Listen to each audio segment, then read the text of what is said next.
Good morning or afternoon or evening, depending on where you're watching this video from. My name is Kim Beasley, and I am the Social Media Tool Coach. I'm so excited to have you watching this video because you're going to see an interview with the famous, the awesome, and no, I am not elaborating, Adam Markel. He is such an awesome person to get to know and to just learn from. He is actually the CEO of Peak Potentials Training, which is an international organization that helps you become a better you, not only in your personal life, but also in your business life. And today he is going to be interviewed by Michael Silvers, who is a productivity specialist. And right now, Michael, take it away.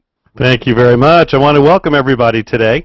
I am Michael Silvers. We're going to be talking about productivity, and it's not so much productivity. Sometimes there's the relationship between, well, does that mean that I'm going to make a better machine, or it means you're going to make a better life for yourself. It means you're going to live those dreams that you've always wanted to live and be more productive, but at the same time enjoy the journey. Because life is truly about enjoying the journey as we move from step A to step B all the way to the end, whatever that means for you.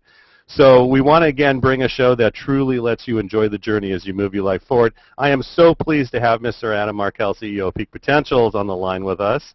Adam, it's an honor to have you on. It's an honor because I know a lot that you've done with your life is a lot of really what I'd like to do, and really you're just a great mentor, but you're a great mentor for over 1 million people around the world as they truly listen to that message. Welcome, Adam.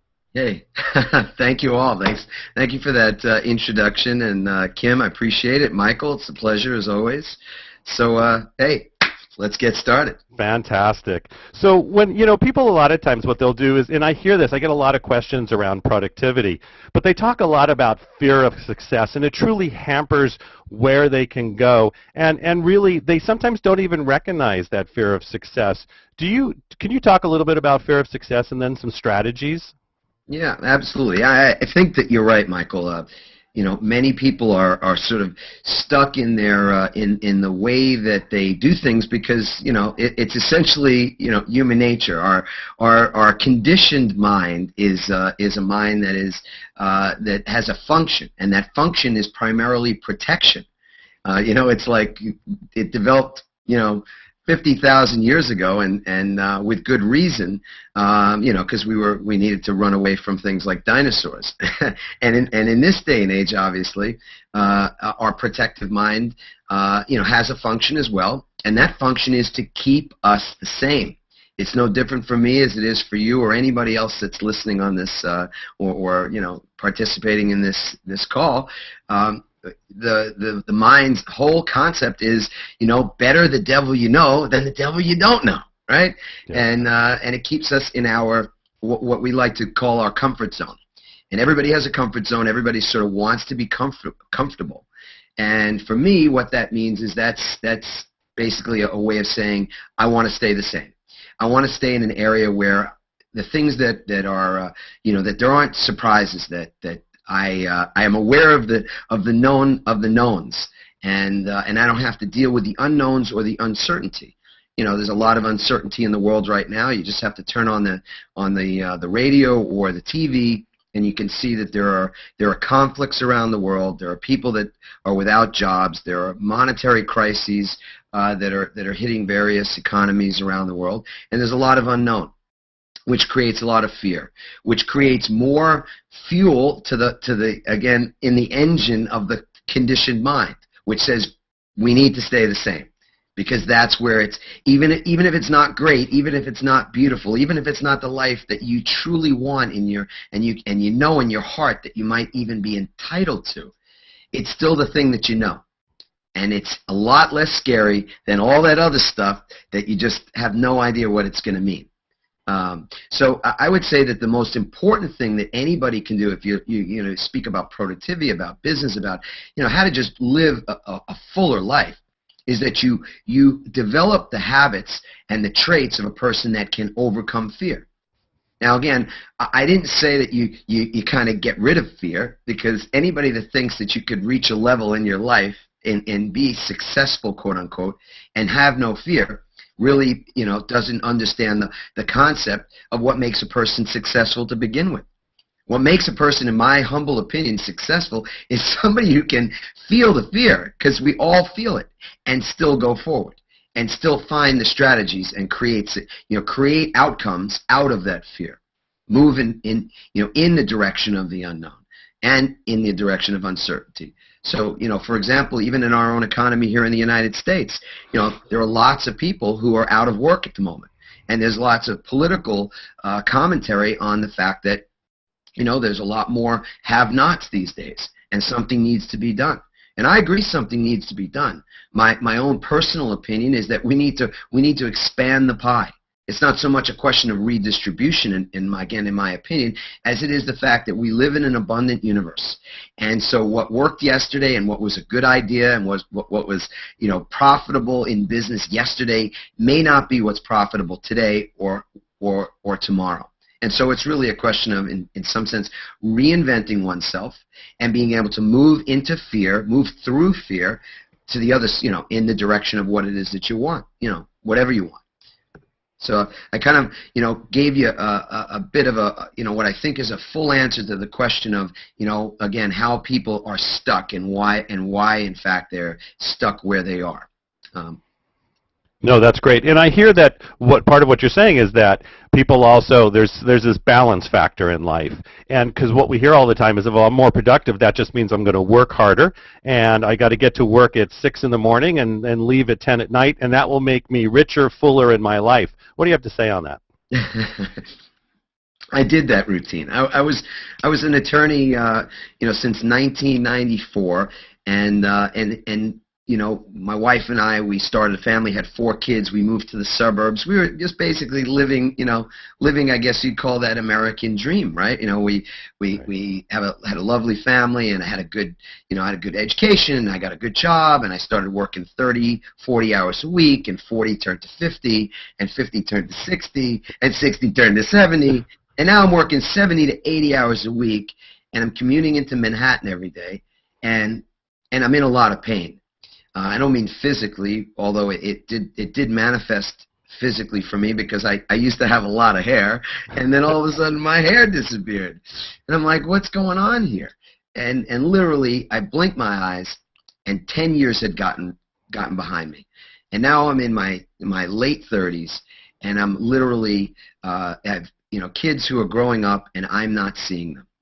I'm leaving the house when it's dark in the morning. I'm getting home, if I'm lucky, just in time to be able to maybe read them a bedtime story. And I am, I guess the right word is, I won't pull any punches. I was miserable and in a lot of pain internally. And so I can say, in answer to your question, productivity doesn't come from running on the wheel faster. I tried that. Running on the wheel faster only wears you out faster. It only creates more imbalance in your life. And ultimately, that doesn't make you more productive. That makes you sick. Physically, emotionally, mentally. It doesn't help you in your marriage, your relationships. It certainly doesn't help you in your pursuit of, success or your passion in work or your business. Great. So what I'm hearing too again though is this piece of balance is so incredibly important. Why is balance so incredibly important? Well, I mean, balance is an interesting thing. I'm not entirely certain that that we're so much looking for balance as our need to really accept the fact that life is about imbalance. Balance is a temporary thing. That's why it's so elusive. You feel balance, at a given moment in time, whether it's a particular time of your life, or it could be even the time of the day. It just depends, It's so much dependent on our mental states. And so in that moment, you feel like, okay, I've got things in order, right? I mean, that's kind of the modern equivalent to balance, is that, your plates are all spinning and they're not falling on the floor, right? So you got your kids are taken care of, and you took care of your significant other, and you got all of your stuff at work is kind of lined up and in control. The world, your personal world isn't imploding. It's so you feel, oh great, I went to the gym this week. I actually ate something healthy. I feel I'm in balance. And then 6 seconds later, the wind blows, And you get a letter in the mail, you get a phone call, a friend of yours tells you that they have cancer, God forbid, or you get a phone call from the doctor, your blood work isn't so great, and all of a sudden your balanced life doesn't feel balanced anymore. So my feeling is it's more the acceptance and the acknowledgement that life is not necessarily about achieving balance. It's about, utilizing what is. And being able to flow with, what is. Right, and that's a great point because, I've coached thousands of people, and as they get into the flow, the next sticky piece that you always run into is that whole concept around perfectionism. Well, I want to be excellent, so I must be a better perfectionist. Can you talk a little about the difference between perfectionism and excellence and how that all could relate to being more productive? Oh, that's a very interesting question. Well, I mean, how many perfectionists do we have out there? Everybody is a perfectionist. Just raise your arm up, right? That's great. Because take a look at your arm. It's not straight, right? There's no such thing. There's no such thing as perfection. Not really. I think it was. I'm trying to remember who said this. It may have been Vince Lombardi, but I don't think that's who it was. It's a pretty famous quote about being in pursuit of perfection, and you never find perfection, but along the way you find excellence. That pursuit of something really, beautiful and quote perfect leads you in the direction of excellence. And I think that's the point, is that we want to pursue things with all of our heart, all of our passion, and we want to pursue them for the wonderful end result. Again, if you're attached to the way something's going to look, my own personal experience is you're going to be pretty disappointed in your life. And you're just going to go kind of, from one state of stress and even unhappiness to another because, if you want to, you want something in your business and you set your intentions for that and you're very attached to the way it's going to look, you're going to be pretty unhappy in the end, I think. Because any goal I've ever had that I've been able to achieve, the achievement of that goal looked very different. And when I got there, it looked very different. The view looked different than what I thought it would look like when I was pursuing it. So again, it's just, somewhat, your mind, what you set as an intention for yourself when you're pursuing your goals. I don't personally think pursuing a goal or pursuing perfectionism or something that's perfect is a recipe for great happiness.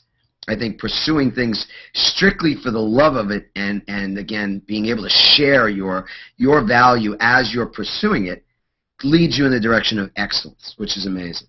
That's fantastic. So as you move towards your excellence and you're creating this, it's like this imbalance in your life, and that is absolutely okay now, and you're moving forward. What happens to a lot of people, and a lot of people that we coach, is they get to this really high level, and then they come back down. And then they're able to get to that high level again, but then they fall back down. What happens with that? People reach the success, but then they think of it as failure, but they can't stay at that high level. What is that set point? What do they need to do? Well, I mean, the fact is that many people are unaware of something that's controlling it's controlling their destiny. Yeah. And that is the blueprint that's running their life, meaning the blueprint for their success, for their wealth, for their happiness, for their health. We all have a blueprint. And so for me, I became aware of the blueprint that was running my financial life, for example, when I read an amazing book. The book was Secrets to the Millionaire Mind. I had, in my mid-30s, I was in a lot of pain. My life just didn't look and feel the way I wanted it to. It certainly wasn't what I predicted it would look and feel like when I was in my early 20s. And yet, by other people's account or view, according to, sort of social norms, I was, very successful. only didn't matter because I wasn't happy. I started reading books like The Road Less Traveled, Dr. Scott Peck, and Awaken the Giant Within, Tony Robbins. I mean, I've got this bookcase behind us with just tons and tons of amazing books and an amazing spiritual teacher and lecturer by the name of Emmett Fox. And then a buddy of mine gave me this other book called Secrets of the Millionaire Mind by T. Harv Eker. And it was a book primarily about money. And I thought I knew a whole bunch about money. I was an attorney for, many, many years. And I literally just, was blown away by this book. I read it, the first time, and I read it a second time, and, I was trying to change some things in my life. So I was going to the gym in the morning, and I was, swimming, because that's my thing. I'm a swimmer.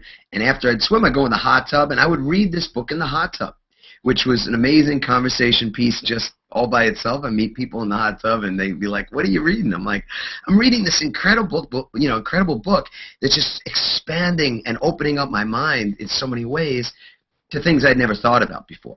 And one of those things was my financial blueprint, meaning that the premise is that throughout our growing up years, we are learning things, and we are being trained and actually programmed in the area of money. Kids don't come out of the womb knowing how to do money, right? None of you, I'm sure, came out of the womb knowing how to do money. We were all what? We were all taught. I was taught. And so the problem for me is that, and I think for a lot of people, is the people who teach us about money either don't always have a lot of money, or they have some serious hang-ups about it. In fact, there's a lot of, there are a lot of emotions associated with money. It's a pretty emotionally charged subject. And so what I discovered was that my own blueprint, just like you'd have a blueprint for a house or anything else that you want to build, you have a blueprint for your financial house, for your financial results. And my blueprint, and really what I call my financial thermostat, which is sort of like, the temperature setting, my temperature setting was for low. Now, my dad was a civil servant in the city of New York, and he never earned $30,000 a year. And his attitude about money and rich people was really quite negative.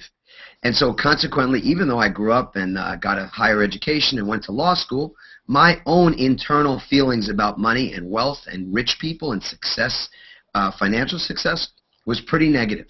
And so along the way, when I wasn't feeling so good about my life, I started to sabotage my financial success as a way to kind of bring myself back to what you just referred to, Michael, as the set point. And my set point was pretty low. And so, even though I had, been working and spending, as I say, 70, 80 hours a week as an attorney, I was really unhappy, and I started to sabotage even my financial results because I didn't, internally I just didn't know what was wrong. And that's what we do as people. We don't know what's wrong. Our subconscious kind of takes over and creates, new outcomes. So that's why you'll notice that with many lottery winners, they win the lottery. They could win a couple of $100,000 or a couple of $1 million. And 5 years later, usually, those folks are right back where they started. And the only reason is because that's where their thermostat is set for. And you look at someone else like, Donald Trump, for example. Here's a guy who lost billions of dollars in the late 80s, and only a few years later, he had it all back again, and a lot more. And that's strictly because his financial thermostat, or his blueprint for success, is set very high. You can't keep somebody like that down because they're always they're always creating more. Does that make some sense? Yes, it does. It absolutely makes sense. So, can I jump in? Absolutely. As we are going through the interview this morning, I want to also make sure people were aware that you can post comments or leave questions while you're watching the video or watching the interview, and I will ask them or respond to them immediately. If you leave a question or comment, I will mention it during the interview. What we're going to do now is open up for Tyler and Coach Seal to see if either of you have questions for Adam this morning. That's exactly what I was just typing in. So funny. So, Coach Seal, do you have a question? Or I think I just heard Tyler. Either one of you. You know what? Tyler, why don't you start? Go ahead, please. Oh, okay. Well, it is a hard balance. And after hearing everything that you've spoken to this morning, it is really hard. And I being such a youthful person, still at the age of 26, I find myself taking on more and more than I can bite off. And the consistent motion of waking up at 3 in the morning and running until about 9:30 at night, it is like hectic, because then you start losing being productive, because one, you obviously are going to forget some things, and you're not going to put that one thing in the Outlook calendar, and then once one backlash happens, it all domino effects right back down. And how do you do it? How do you know what, Tyler? It's overwhelm is probably an epidemic, right, these days. We're all multitasking in so many ways, and technology, it helps us, and at the same time it gives us more ways to, because it helps for us to connect with other people. It also takes time to connect, and so that time that maybe years and years ago was reserved for us personally. The phone wouldn't be ringing, and you'd be walking in the street or in your car or wherever, and you just wouldn't really have a connection point with other people.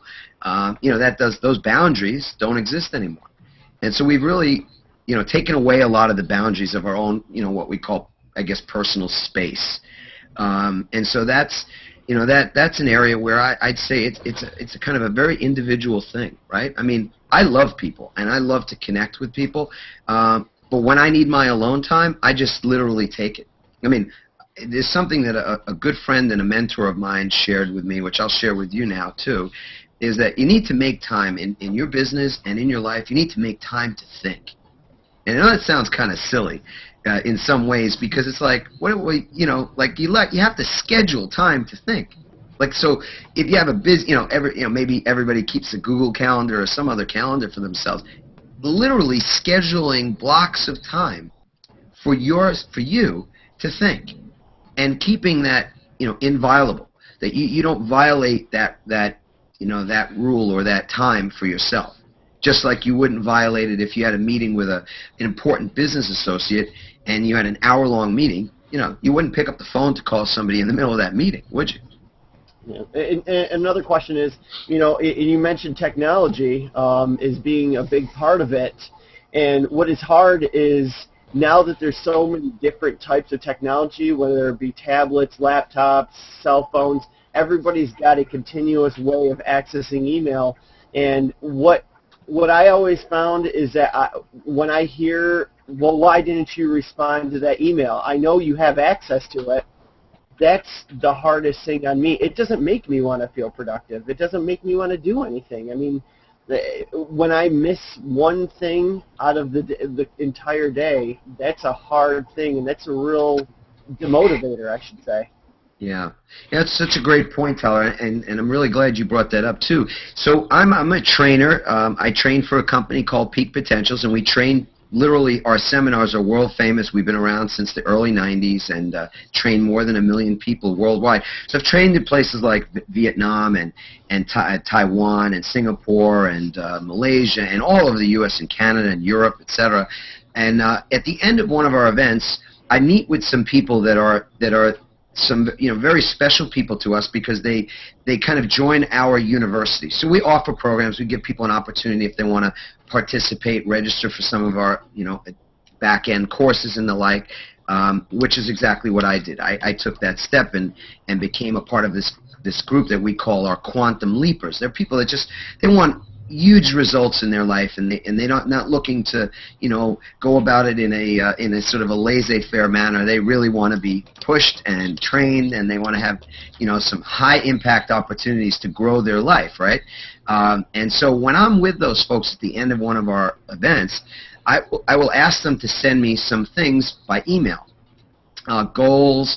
I tell them a story about a code of conduct that I use in my life to keep me so just on the right path, on the tracks, as I like to, refer to it. And we, at the end, I say to them, look, send me those emails. I'm going to respond to you and give you feedback. After that, you have my personal email address. I'm the CEO of this company. You can write to me with your feedback. You can write to me just to let me know how you're doing. I have people that do that from all over the world, and they do it on Facebook. They do it in various ways. I said, just don't be attached to whether I reply or not. I say, because the reason you're emailing me is not for me. If it's for me, then it's the wrong reason to begin with, right? The email is for you. So you send that email, and when I feel inclined, because I have something of value I might want to add, then I'll reply. And as long as you're good with that and you're not attached, then we can have this kind of a relationship forever. You know, and that's a boundary is what I'm saying. I set a boundary there so that people can communicate with me, but I've let them know not to be attached to whether I get back to them that day or that week or that month even.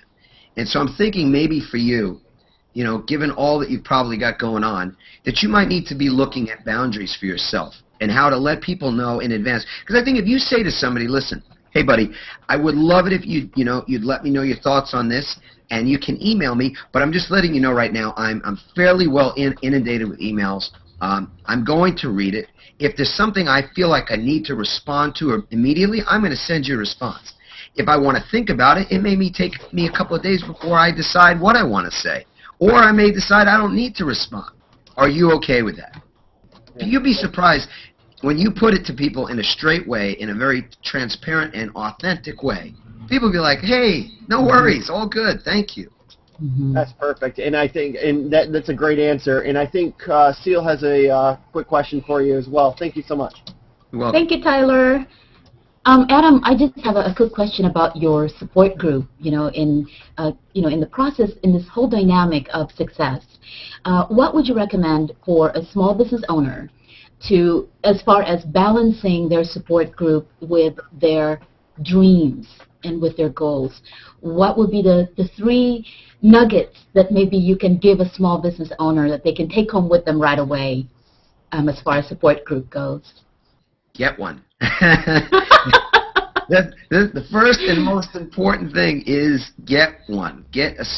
Become a part of many support groups. I mean, I'm not saying, again, that you create that overwhelm where you have too many people that you have to, that again, you're accountable to. But the fact is that a mastermind group or a business support group is phenomenally important to have. And folks that literally, that again, will hold you accountable. So meaning not just people that, you make promises to, and then you don't care whether you fulfill those promises, or the group meets casually every once in a while, or there's just no follow through with anybody. That's not a group that's going to really take you very far. And so if you're a part of a group like that, which probably some people who are listening to this right now are a part of a group where there's not a whole lot of accountability, maybe they don't meet on a regular basis. Maybe people are really not, supporting one another or giving more than they're sort of just looking to take things from the group. That's a group you need to get rid of. You need to just literally decommit, say no thank you, resign, or whatever the case is, and find yourself a great group. There's lots of groups out there. I was a president of a chapter of BNI, which is a wonderful international networking organization for business owners, small business people. Right. And it was phenomenal. I did it for 3 years at 7 o'clock, 7:30 in the morning. That's and right. Early time, right, to get up. But That's right. we used to always say one thing at these meetings. We're like, oh, man, it took so much to get out of our warm bed. I'm living in New Jersey, in the middle of the winter. It's like 20 degrees, and you go outside in your cold car and you drive. My meeting was about 30 minutes away, and we all get there, and we're all kind of a little grumpy when we walk in the door, And then all of a sudden we have a cup of coffee, a little coffee cake or whatever, and everybody starts to do their thing. And an hour later, everybody is in the same space. We're all like, you know what? I'm so glad and feel so glad that we got up and made it to this meeting today. It was just every week it was the same thing. Yeah. That's right. I love the accountability. So thank you. Thank you so much. You're welcome. Thank you so much for sharing. Oh, gosh, Adam, you're just, I just love hanging out with you because you have so much knowledge that you love to share. And you encourage us to do better when it comes to productivity and personal development. I was saying ouch to some of the things that you were talking about. And one of the places that we can learn about productivity and personal development, or MMIs. Can you share a little bit about that and about the upcoming one? Oh, absolutely, sure. Thank you. So the MMI stands for Millionaire Mind Intensive. It's world famous. As I say, we've trained more than 1 million people around the globe now, and it is a 3-day event, and we deliver it all over the United States and Canada. So to find out about it, very very simply, I know that Kim, you'll provide a website that people can take a look. Is it right down there? Everybody can see it? Yeah. Beautiful. So the Millionaire Mind Intensive is really a place where we help people to first become aware of their money blueprint, of their success blueprint. Because initially, if you don't know what your blueprint is set for, you run into the same problems that I ran into, which is that you could be doing well in your financial life and find that you wake up one morning and you've sabotaged your success. You could be somebody that's always had sort of those results of, they're doing well, they're not doing well. Well, not well. Now, up and down, like the yo-yo effect, right? So you get people like that. And then you've got some folks that have just really never been able to kind of, get out of their own way, get out of the box. And what we've learned in having trained so many people for so many years is that the reason behind that is usually unknown to that person. It's usually something that's buried deep in their subconscious, and it relates back to when they were kids. It relates back to all the people that were influential in their life growing up. So, the usual suspects, right? Their parents, their siblings, their grandparents, the religious leaders that are in their life, their culture, all those things. And the fact is that, like taking culture, for example, isn't it true that, certain cultures have one way of thinking and dealing with money, and another culture has an entirely opposite or different way of dealing and thinking about money? Yes? Yeah. It's just the way it is. And so these things, this training, this programming that we receive when we're kids is actually running us. And until you become aware of the fact that there's this blueprint, that there's this subconscious program that is running your, what you do in your financial life, until you're aware of it, you can't change it. So folks are literally struggling in their whether it's in their business or in their jobs or whatever it is, they just don't understand why. So when they attend the Millionaire Mind Intensive, the first thing that we do is we help them to work on discovering the root cause of all their success or their mediocrity or even their failure. And once we unearth the sort of the reasoning behind it, and they find out that many of the ways that they think and a lot of their own beliefs are really not even their own, that these are things that were trained or programmed into them when they were just little kids, then they have freedom. They have the freedom to make new choices. And then we work in the second part of our course, after we've identified those things, on actually the reprogramming, the retooling of those individuals so that they can achieve the greater results that they all want. Uniformly, everybody, no matter where I go around the world, and as I say, I've had the pleasure of training thousands of people in Hanoi, Vietnam, or in Singapore, or in Australia, or in the UK. I mean, it's remarkable. It doesn't matter what language people speak. I mean, I've been at some of our events. We have 16 translators in the back in booths, and 5,000 people, and everybody, regardless of their language, their religion, their political, the political climate in their country, etc., they all want the same things.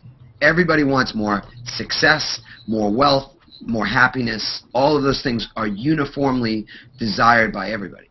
And the Millionaire Mind Intensive is amazing because it's the only thing I've ever encountered where we get at the root, meaning people are looking at their results in their life, right? Whether it's the lack of money, or it's the lack of health, or it's their inability to lose weight, or the fact that their relationships are not great.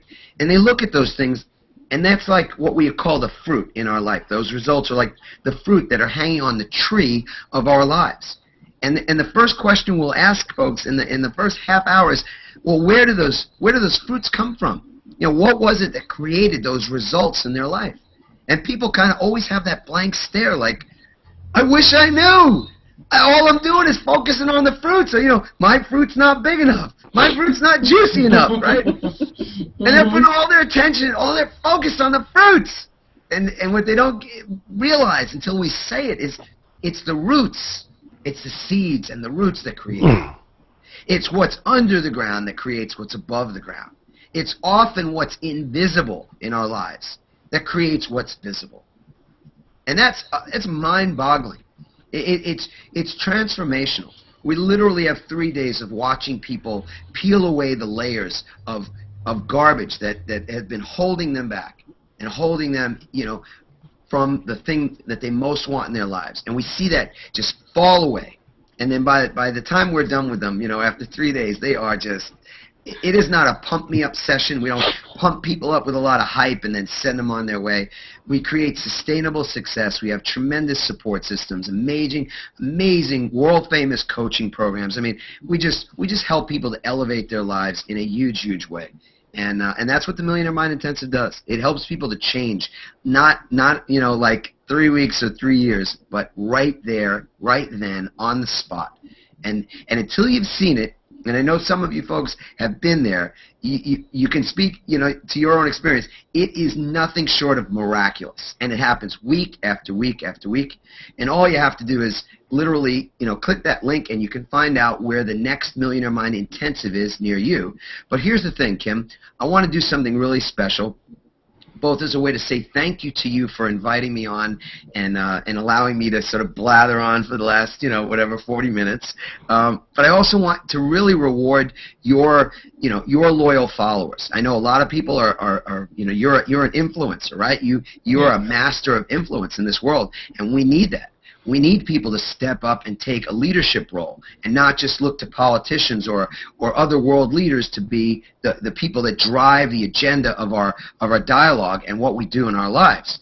And so to reward you for being that person, I want to give you something to give to your students that I think is going to be beautiful.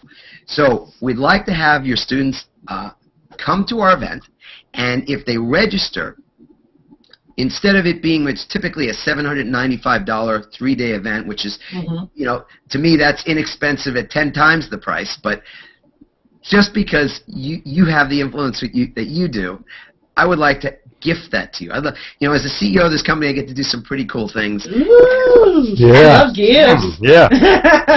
So we all love gifts, right? I don't know anybody that doesn't love a gift. But you have to be a good receiver, yes? Yes. It's one of those things that we work on heavily at the Millionaire Mind Intensive, is that a lot of people don't feel worthy. And a lot of people are not good receivers, which is another reason why they don't succeed at the level that they want. So we get that handle there as well. But I want your folks, especially anybody that's listening to this now, be a good receiver, because this is one of those limited time things. And again, this is strictly, Kim's goodwill that is responsible for this gift. So if you register for the Millionaire Mind Intensive right now, instead of $795, you get to come complimentary. It is our pleasure. I want to do one more thing, because in my life, I have a very important person that I share my life with, my wife, Randy. We're married. Well, this summer will be 23 years. And so for any of you out there, whether it's your spouse or it's a brother or sister or your mom or your dad or a cousin or just some friend, it's really important, as I believe Seal said earlier, that we have support, that we have support groups, because that's what helps us. Our environment is so much more powerful than our willpower. Yogananda said that years and years ago, and it's so true. So your environment is hugely important, and a part of that is obviously when you're growing, you want to grow with people. And you want to grow with people and have things in common with them, because then you support each other. It's like you want to go to the gym at 6 o'clock in the morning. Half the time you're not going to go, but if your partner is there waiting for you, you're going to go. That's just the way it's going to be. So to do that, to make that a reality for you, you can bring any friend or family member at the same exact complimentary price. Just from our heart to yours, we want to make sure you can attend and that you have the support you need. So you go ahead and register for yourself. You can bring a friend or a family member to sit right there with you for 3 days. Just take your world to a mind-bogglingly new level. And all just our way of saying thanks to you, Kim, and thanks to all of your loyal friends and people that are being influenced by you. So thank you so much, Kim. Thank you Excellent. so much. Thank you so much. Well, we're at the end of another great interview, Adam. Thank you so much. And the link that he was talking about is productivitynetllc.com/MMI/. Go to that link and you will be able to get in on this great deal he just offered, and you don't want to miss it. I went through MMI, and I'm telling you, it was a life changer. You need MMI so that you can change your life and you can get into, position yourself to be even more successful. Thank you so much, Adam. And thank you, Michael, for doing the interview. You're welcome. And Thank you Coach so much. Seal and Tyler. Woo! Yeah. Another great interview. It's awesome. It was Yeah. wonderful. Thank you, guys. Bye for now. Bye, everyone. Bye, Bye-bye. everyone. And once again, you can reach me, Kim Beasley, your social media tool coach, by visiting socialmediatoolcoach.com. Awesome.